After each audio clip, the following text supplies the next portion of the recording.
So we did pre-major season grades. It feels like a good time to check in on some of the form of the guys going into the meaty part of the golf season. So enjoy. We're going to split this into two because we have a lot of good stuff. Enjoy part one of pre-major season grades. All right, he's back again. 1 week hiatus, jury duty, right? Did you get summoned? Are you allowed to talk about that? I may be breaking, state law. I actually called for a murder trial, and it was pretty juicy. I was hoping to do it, but then it was going to bleed into the following week, and I've got a book event in Palm Springs. I had to opt out, but I mean, they lay out the facts of the case. I was into it, but I had to recuse myself, unfortunately. Well, you're a good citizen. I appreciate you doing your civic duty, and now you're doing your civic duty by being back on Dan on Golf. Okay, so we've done a few different iterations of this catch up. We've talked about just stuff that's going on. We're going to do something a little different today. We're through, I want to say, 4 or 5 signature events. A lot of the top players are done playing before Augusta. Feels like a good time to sort of check in and we're gonna hand out some grades for the pre-major season, and we're also obviously we're gonna use this as a way to sort of talk about some of the players and just the years that they have had. So we're gonna hand out grades for players. We're also gonna grade the tours, and we're gonna start. I'll let you start. Obviously A through F. F is very harsh. If you hand out an F, it might be something personal, but let's start with Mr. Scottie Scheffler. F. I mean, I was like, tough standards. The guy, I'm looking at his results right now. T9, T25 at Phoenix, and he shot a gazillion on the back nine. He was up there on Sunday. T3 at Genesis, T11 at Arnold Palmer, T20 at the Players. Yeah, I mean, for a journeyman, that's a pretty nice start. You're talking about a guy coming off one of the greatest seasons in golf history. He's been on a 3-year heater. He is the best player since Tiger Woods. He's been basically a non-factor. F. Okay, this is why we have you on, because you're throwing darts. I was going to go B-. What? That's insane. This is what I'll say. We do this all the time. Everybody who's gone on a run since Tiger, Spieth in 2015, Jason Day around the same time, Rory, Brooks. We just assume that it's going to continue forever because that's what Tiger did for 10 years. And I don't know. I have a hard time giving him like a C when he's been, he's 14th in the FedEx. It's like, it hasn't been a great season by any stretch, but I feel like an F is really, really strong. And the one thing, and the next one we're going to do is Xander Schauffele. Kind of wild if you think about that. We had these two guys who put distance between themselves and everybody else last year. They won 3 out of the 4 majors. They won a gazillion tournaments, and they both have freak injuries right in the offseason afterwards. Yeah, that is, I mean, there might be some cause and effect when you just push yourself so hard and you're given everything you have. I think there can be there can be a breaking point, although Scottie's was kind of random. Xander's is more about wear and tear. I mean, for Xander, I give him incomplete. Like, he slept through the midterm. How does Xander, Scottie's been at least playing and he gets an F, and Xander is you're fine with him? He got an extension from the professor. I mean, I'm giving Xander a little more runway, but going back to your point about Scottie, it's true. Like, 18 months is how long the run usually lasts. When you look at Jason Day, you look at Spieth, you look at Justin Thomas, like 18 to 24 months is when these guys play their best and they fall back. Scottie's lasted a bit longer, but I just feel like he's at a different level. He played better than those guys ever played. And his game, tee to green, Spieth, we always knew the 25 footers were going to stop dropping at some point, but it felt like Scottie could sustain this. So I just have higher expectations. Xander, I mean, let's revisit this in 2 months, and then we'll give him a real grade. But I need more sample size from Xander. I'm going to give Xander a C. He's got the biggest fraud cut list that there has ever been. He's at like 60 straight cuts. Yeah. And there's like 20 of those are no cut events. He made the cut at the Players and then finished DFL. This kind of went under the radar at the Players. He shot 81 on Sunday. No bueno. 77-81 over the weekend. And he was pretty distraught at the state of his game. He said, he was on a pitch count from his injury. And he said he was just going to blow through the pitch count. And he said he just wasn't going to respect it anymore. So we're seeing a little bit of urgency from the top guys. Rory McIlroy. I'm giving Rory an A+. I mean, he's won on the 3 best courses, Spyglass, Pebble, and Sawgrass. And he's answered the call. There are not a lot of top players playing their best, and Rory has kind of seized the moment. He's established himself once again as the 800-pound gorilla going to the Masters. It sets up the annual psychodrama in Augusta for him, but he's done what he has to do. I mean, he's playing at a super high level, and he's slamming the door when he needs to. Yeah, I think what's been most encouraging with Rory so far is the short irons and the wedges. His approach numbers have been really, really solid. I feel like for the last couple of years, it was maddening watching him play because he'd hit these 330-yard towering draws in the middle of the fairway and then swing out of his shoes with a 58-degree wedge or whatever it was and hit it long left and have it spin off the green. He seems to be hitting a lot more half shots. His distance control, I mean, he hit less than half his fairways at TPC Sawgrass and still won the tournament. What was your take on the whole phone incident? And also just Rory's strokes gains putting has been terrific also. I mean, if he's wedging it and he's putting it, I mean, look out. But on some level, I'm counting 1, 2, 3, 4, 5, 6, 7, 8, 9. He's gained shots putting in 11 of his last 12 starts. Yeah, I mean, that's huge. On some level, I like that Rory took the phone. Today's youth needs to get the back of the hairbrush once in a while. And we've seen that fan behavior is getting increasingly obnoxious, and it's okay to be corrective once in a while. So I didn't hate it, but I kind of wish it was somebody else. You would like Rory to be in more of a bubble. He of all people should be used to the noise and the commentary, and you don't want him to be thin-skinned. And so I have mixed feelings about it, but if I had to render a verdict, I'd say I'm kind of glad he did it because there was a little line in the sand. Like, we need to police the fan behavior a little bit more. The tour has shown no appetite to do so.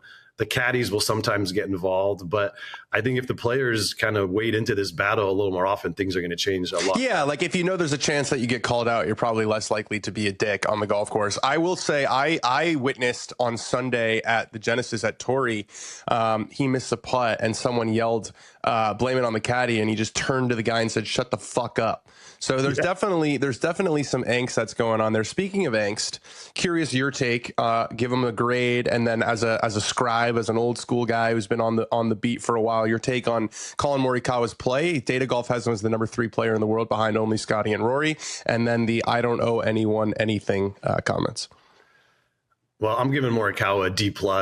Ooh. I mean, we know the guy can rack up top 10s, top 5s. I mean, he needs to win. He needs to close.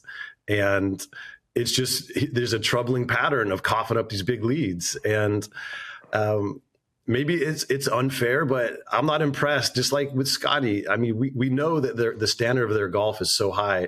They can roll out of bed and finish 12th or 9th or 6th, but it's about the wins. It's about the shot at the right moment to really separate yourself. And Morikawa is just not doing it. And he hasn't been doing it for years now. So he's playing consistently. He's playing at a high level. But to me, that's not the standard for him. I mean, when you win 2 majors in your first 8 tries and you look like you're going to be a generational Hall of Fame talent, it's just the wins are what matter, and he's not winning. I'll go with a B, and then we'll get to the comments. I'll go with a B because he's finished second twice, 1 top 10, 2 T17s. What I will say was, you're right about, he closed so well in the beginning of his career. There was no scar tissue at all. The way he closed at Harding Park, the way he closed at Royal St. George's, when he had the opportunity, he slammed the door shut on everybody else. And just thinking about that battle against Russell Henley, he hit such a bad shot into the par 5, 16. This is what bothered me the most. He hit 2 horrendous putts. On 16, he had like 12 feet right after Henley had chipped in, gassed it by the hole. And then on 18, he's got a putt just like directly down the slope. And after 5 seconds, he put his hand on his head like I yanked it. So, yeah, I will give him a B because the play has been really solid, but the closing is an issue. Your thoughts on the comments? Yeah, it was weak sauce. I mean, you get paid to promote.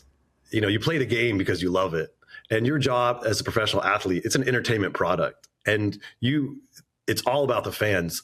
Without the fans, all of this goes away, and you don't owe anything to anybody. That's not true. You owe it all to the fans. Your entire life is because of the fans, and they want to know what it feels like, what went wrong, what would you do differently. And to blow out of there shows no backbone, and it shows a total lack of perspective. Like, no one is coming out and buying a ticket to watch Collin Morikawa play golf. He's just part of the show. And when he puts himself in the arena like that, the fans want to know what it felt like. And they want to be let into that world. That is the whole point of all of this, is to engage the fans. And when you clam up and you don't face the music, it says a lot about you. And there's a vulnerability there. And, you know, Tiger, win, lose, or draw, he always talked. And no one has ever faced as much scrutiny as he has. You think about Norman at Augusta, you know, that press conference, that was such a humanizing moment for him. Phil at Winged Foot, like the most wrenching losses in golf history. I'm such an idiot, right? I'm such an idiot. Like, these guys let us into their world, and it was riveting. It was fascinating. It actually helped them. It creates a certain amount of sympathy. Think about Rory breaking down at, you know, Whistling Straits. Like, when you just like roar out of the parking lot and don't talk to anyone, I think it makes the loss worse than it is. I mean, it's a missed opportunity for Morikawa to win some fans, earn some sympathy, but more importantly, just to let us in, because, you know, this is not a member guest with nobody watching. This is the PGA Tour. Like, the whole world wants to be engaged in this. And when you have an obligation to the fans, to the tour, to step up and explain what happened. That's just how it goes. Yeah, I spoke to Collin a couple of days ago. He suggested to me no one asked, which was, I don't know why he didn't just say that afterwards, like that no one asked him to do media. I mean, anyways, let me finish here.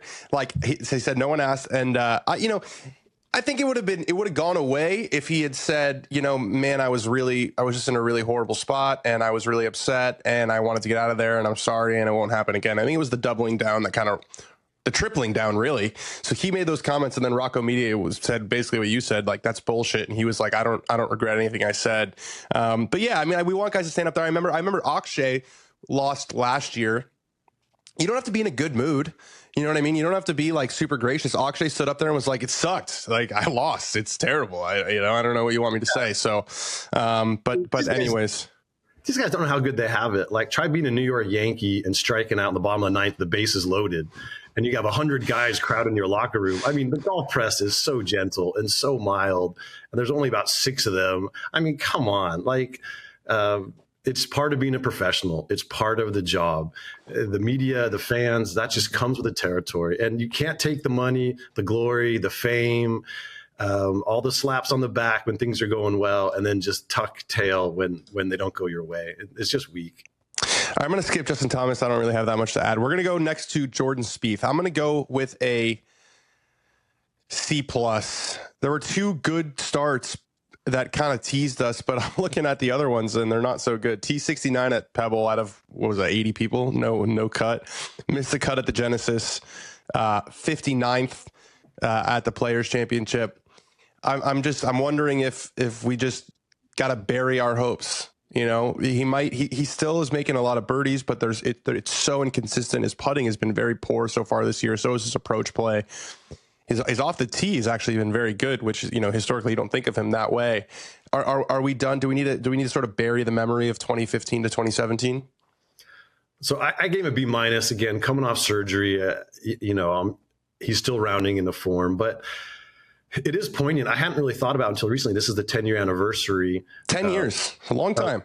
2015, which we knew in the moment was going to be one of the greatest seasons in golf history. And it was entirely likely that he was going to have peaked at 22. But I mean, the guy's won twice in almost 8 years. It's just, it's sad the way he just keeps fading away. I mean, what is that old, I think it's a Nirvana lyric, better to burn out than to fade away. Like, it's just this slow, steady regression. And I mean, you look at the Ryder Cup team, like, to me, Jordan Spieth is off the team until he plays his way on. You know, you would have thought that he was a lock for a quarter century. And there's just something missing. He had some magic, And he was a guy who could always summon the right shot at the right time, the chip in, the long putt, whatever it was, like the ball would just dive into the hole. And somehow that's just been lost. And then, there was always some holes in his game, but he found a way to overcome them with just this incredible knack for scoring. And it's like, he's lost that touch, and the weaknesses are becoming more glaring. So it's melancholy, man. Like, we thought Jordan Spieth was going to be this rocket ship and we were all going to get to watch something extraordinary. And now he's just become pretty much an ordinary PGA Tour player, and it's a bummer. We're going to go back now to Alan Shipnuck. We initially budgeted like 15 minutes, but we could talk all day, so we had to split it up into two. Here's part two of our midseason grades chat. Phil Mickelson, whose longevity is out of control good. He finished third in Hong Kong. He finished tied for 19th in Singapore. Granted, LIV Golf, it's 54 holes, whatever. I'm going to give him an A-. Is there one run left? I mean, yeah, I was going to give him a B+. I mean, it's LIV Golf, whatever, but it's his first podium. Like, he's finally showed some signs of life after, It's going to be 55 in June. It's incredible. It's all about, I haven't looked at the long range forecast for Augusta, Georgia. If it's firm and fast and fiery and the greens are dry, Phil's always going to be dangerous there. He just is. If it's long and wet and then you got to really carry the ball, he doesn't have the pop he used to. That's a harder ballpark for him. But if there's any place he can do it, I mean, we saw a couple years ago when he finished second out of nowhere. Like, you can never count Phil out. Something about that place inspires him. And certainly his game is a strategic fit. So, I mean, golf is way more interesting when Phil's on the leaderboard. I hope he has another run in him. I don't think that Oakmont or Quail Hollow is the right course for him, but Augusta National certainly is. So who knows? You never know what you're going to get with Phil, but I want to believe he'll give us one more thrill. It might as well be in April. We'll stick with LIV Golf. We're going to go with Sergio Garcia. I'm giving Sergio an A. He's third in the points, top 10 in Riyadh, 1 in Hong Kong. All right, gun to your head, is he on the team at Bethpage? Well, there's a lot of golf to play, but certainly I might give him an A as well, because he's made himself a viable Ryder Cup candidate, which probably nobody saw coming. And he and Luke Donald teamed together. They were a awesome squad for Europe, and they've always been close. So I think that if Sergio can just keep going.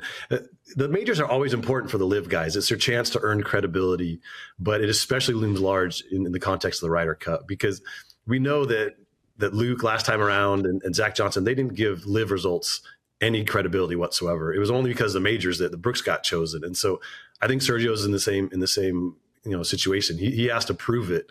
He's got 4 starts to audition for the Ryder Cup team, and really nothing else matters that happens on LIV. Speaking of needing to prove it in the majors, you gave Xander Schauffele an incomplete. I'm giving Joaquin Niemann an incomplete. And I know that might sound really, really harsh, because he's won twice already this year on LIV. He is leading the points. Data Golf has him as the number 7 player in the world. LIV has been able to poach stars. They haven't necessarily been able to build stars on their own platform, right? Joaquin has been their best player, and they're trying their hardest to pump him up. Phil's out there saying he's the best player in the world right before Rory wins again, which is hilarious. But he's got 4 wins on LIV in his career so far. His best finish in a major is T16 at the 2023 Masters, and it's 22 starts. We're not talking about 5 or 6 starts. 22 starts without a top 15 in a major championship. I just need to see it in the majors. And there might be some LIV stands who are saying, "What do you mean? What do you mean?" He's a unicorn where he's been playing incredible on LIV, and he hasn't proven it in the majors. The guys who you think about who have proven it in the majors, Bryson won a major when he was playing on LIV. Brooks won a major when he was playing on LIV. They proved it on tour. They proved it in the majors before. Niemann, I feel like Niemann contending at least for the Masters would go a long way toward his reputation and for sort of LIV's credibility. I agree with all of that. And I mean, it's amazing Niemann's made so many starts at such a young age. It tells you, he's off to a great start in his career, but yeah, it's all about the results now. And I would venture to say that he's going to feel more pressure than any other player in Augusta, because he knows his credibility and even the entire league is on his back. And so It's a great course for him. You would expect him to play well there. It hasn't happened for whatever reason, but he's out of time. He's out of excuses. Like, it's just time to get it done. What's your grade? I mean, I gave him an A because you can only play the course that's presented to you. Yeah. And he pretty much put Dustin Johnson into retirement that last final round. And, he's playing at a super high level. I don't think there's any doubt about that. I mean, the guy's a baller. We know that. But just like Sergio, he has a very small sample size to show the world what he can do. Jon Rahm, really interesting. He's finished in the top 10 literally every single LIV event. And he's spoken of this and he has admitted this. I'm going to give him a B. He's spoken about this. He thought he was going to be the catalyst to this thing coming together. It's now been 15 months since then. Nothing's happened, despite all the press releases, despite all the sort of meetings. Nothing concrete, at least, has happened. He's finished second, sixth, fifth in LIV. But I wonder if he's getting a little antsy. Yeah, I give him a C because top 6 finishes is not the metric for Jon Rahm. I mean, wherever he plays, he needs to win. He's just one of those guys. I'm sure he's not satisfied with just being another guy on the leaderboard. And so most of last season on LIV, he was just hanging around, but he got some wins at the end of the year to kind of salvage the whole thing, win the individual championship. So good on him. But again, I just can't get excited about Jon Rahm having a solid, unspectacular finish. He's just too good. It seemed like he was on track to win half a dozen majors in his career. We will see if he can resume that chase. He's another guy, all eyes on him. He won the Masters 2 years ago. We expect him to be there. Let's see if he can do it. He's got the game. We know he wants it. But as you're sort of suggesting, has being on LIV softened him up in any way? I don't think so. I think he burns hot. I think he wants to be great. That's another guy with a lot of pressure, I think, out of Augusta because he didn't do much in the majors last year. There was a little bit of a weird stuff going on. He had some like toe infection. He had to withdraw at Pinehurst. But I think if it's another clunker in the majors, that narrative kind of spins out of control. Max Homa, I'm going to give him a D-. Maybe I'm soft. I don't have the F. And I think, I appreciate what he's saying, but he's working harder than he ever has. I've said just a lot of change. He was struggling a bit last year and fired Mark Blackburn, who was his coach when he was playing the best golf of his career, switched from Titleist, which he had been playing, for the majority, if not the entirety of his career, to a completely new bag of Cobras. And if a tournament has had a cut this year, he's missed it. He went T26 at the Century. Remember, that's out of like 40 players. Withdrew from the Farmers. T53 at Pebble out of like 80, and then miscut at Phoenix, miscut Genesis, miscut Bay Hill, miscut Players Championship. And it's one thing if this is the first sort of struggle that you've had in your career. Max had a period where he was like one of the worst professional golfers out there, and I can only imagine the sort of dread that creeps into your mind when you're dipping your toes in those waters again. Yeah, got to give him the F. I mean, we all love Max, great human being, but the results are the results. And, if he contended at Augusta last year, felt like that was going to be a huge breakthrough for him because he hadn't done it in the majors. And, you can win so much money between the ropes now. I can't imagine anyone changing equipment just for a little more money. And we don't know the exact story of what went down there, but there's a long tradition in golf. And like most guys, right? And most guys haven't been doing that because they're playing for so much more money now. You've seen more guys even go free agent. They're like, I'll play whatever the hell I want to play. Exactly. So one shot in a signature event can be worth, your entire contract. Right. So it's baffling that he's changed up his whole set. Max, he's in the abyss right now, but I think he's not done. He'll claw his way back. He's shown that he's got that kind of heart, but it's definitely tough to watch him struggle. And, it'd be a bummer if he loses his whole season, loses out on the Ryder Cup, like all of it. But he's got a long road back. Well, from the ashes rises a phoenix. Michael Kim. I feel like with Max Homa, I'm giving Michael Kim an A- just because he missed the cut at the Players and he might miss the cut also at the Valspar. But I feel like he's emerged, right? Like he's kind of taken the Max Homa mold of a guy who was always really active on social media, and now the play is starting to like keep up with his social media presence. Tied for second in Phoenix, tied for 13 Genesis, tied for 13 Mexico Open, tied for 6th at the Cognizant, solo 4th at Bay Hill. He's turned into a force. Yeah, you love it. I gave him an A minus as well.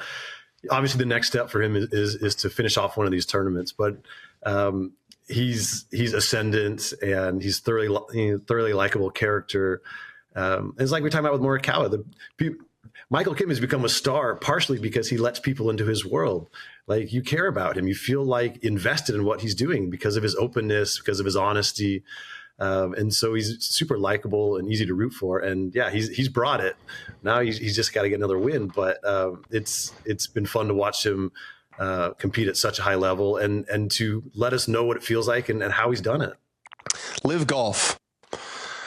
I'm going to give them a C. You know, they have their events and there's only so much you can control. But, you know, we're in year 4. I think year 4, 22, 23. Yeah. And it's, you know, they got a ton of amazing players, and it's like everyone, it feels like these people post the leaderboard, right, of like the LIV, and it's like, yeah, those names are bigger names, but they made their dough on the tour, and then they got poached.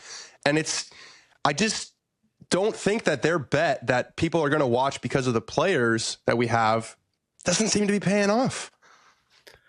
Yeah, I had LIV down for a C. I mean, it's also problematic because they're all over the world. They're playing in the middle of the night in the U.S.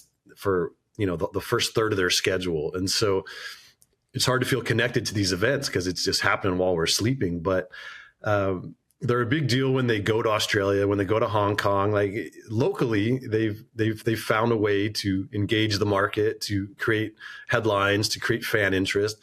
It's just they haven't been able to translate that globally. And you know, we'll see when they get to the U.S., you know, if the Fox numbers were better.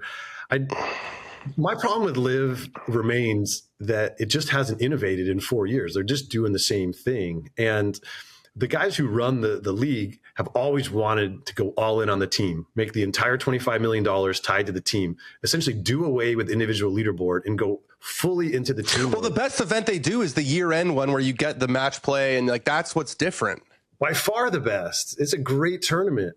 And so it's neither fish nor fowl.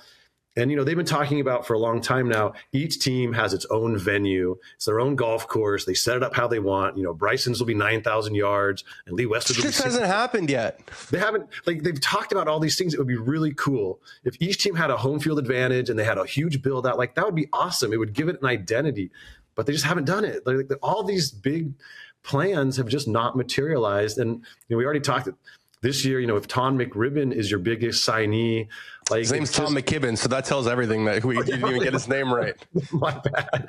It's like, it's just not, there's just no buzz around LIV. And that can change but even what will give LIV Golf buzz is if one of their players wins the Masters or the U.S. Open. It's not what they do on the LIV Tour. It's what they do if they can take that on the road to another event. Like, it's just, I think they need to reimagine what the whole circuit looks like. And but they're tied into these contracts. There's, you know, the players want an individual leaderboard. They want to do it how they've always done it. And so they're just trapped in this no man's land. Like, the TGL has worked because it's just radically different than regular golf.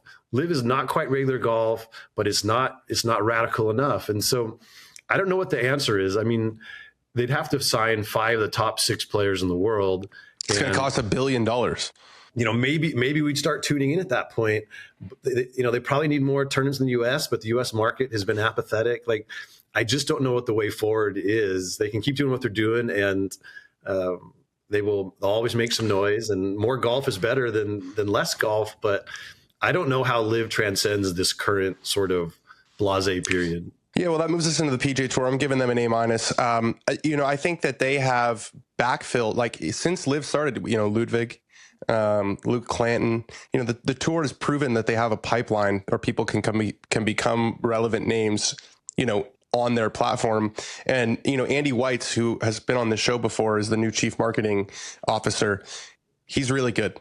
He's really good. And Jay is still there. And, you know, a lot of people have their thoughts and opinions on Jay, but I think Andy White's has a lot of sway. He came in from, I think he was the CMO of Aon, and he's come in and they're making some changes. They really are, as far as like the rights on site for, you know, creators to make stuff. The Creator Classic, I think, has been a big success. They're doing rangefinders. You know, they're starting to slowly, I'd like it to be a little faster, just release the documents as far as the average stroke time. I think that would go a long way. I think that might actually happen this year.